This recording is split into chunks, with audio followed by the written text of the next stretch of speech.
Hi, this is Dan again from CleanGuru, and today I promised you that we would talk about group bids. You know, what they are, what I hate about them, and what you can do about them to make them a lot easier for you.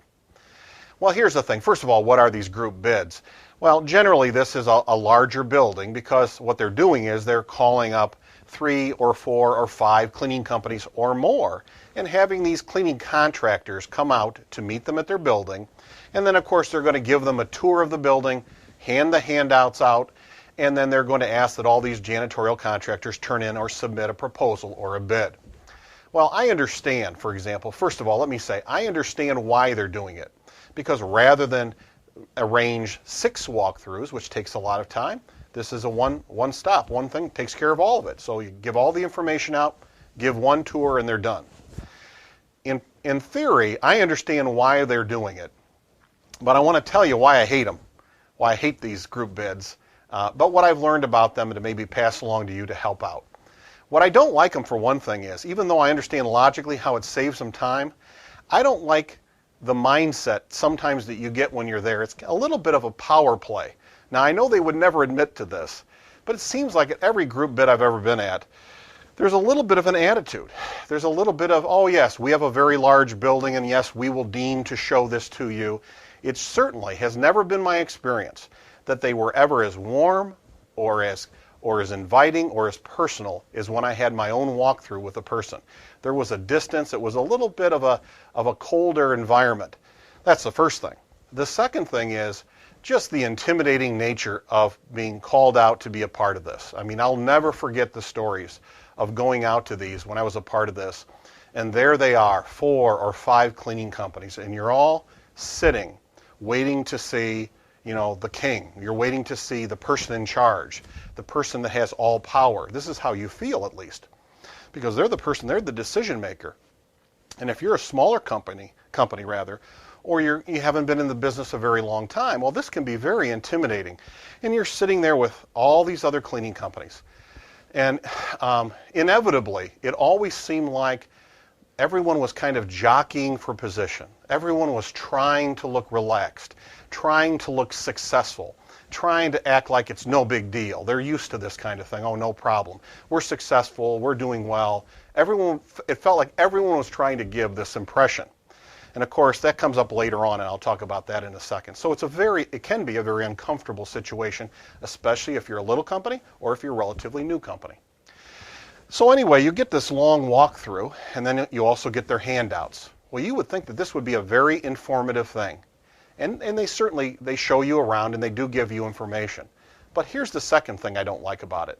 And that is when it comes time for questions. And they say, well, now, does anyone have any questions about, you know, the building or the tour or the cleaning or what's expected? Well, you could hear a pin drop. Ain't nobody saying nothing.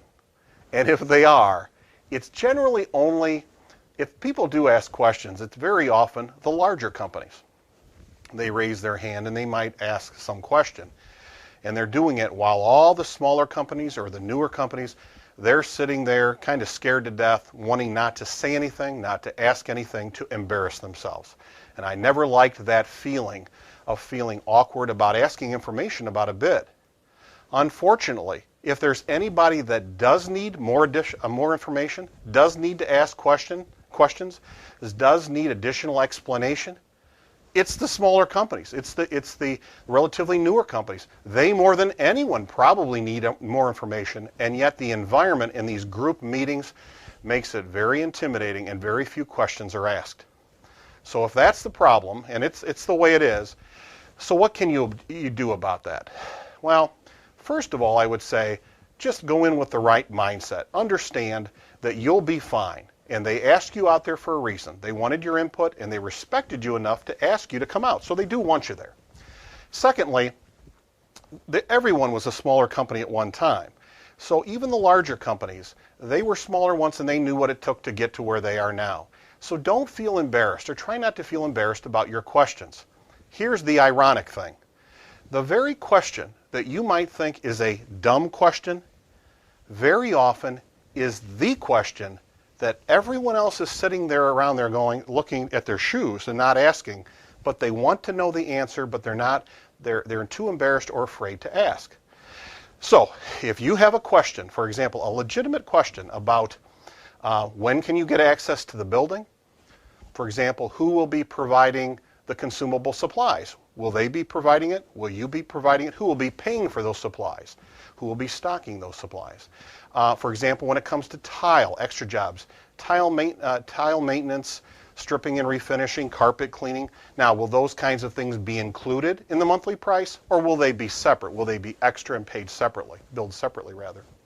Those are all legitimate questions you should feel free to ask about, and I would encourage you to do so. So if you get called out to a group meeting, I hope that you remember that everyone was a smaller company once. Your questions are not dumb questions. They do want you there or they wouldn't ask for it. It's just an uncomfortable situation, but your mindset can make a big difference in how that all comes out for you, how it turns out for you. So I encourage you to feel free to ask your questions during those meetings. Now, the next time we get together, I want to talk about the one thing that's missing from a lot of the marketing and selling that I see. It's the one thing that customers are looking for, but it's the one thing that is very rarely included. And I'll tell you what that one thing is next time.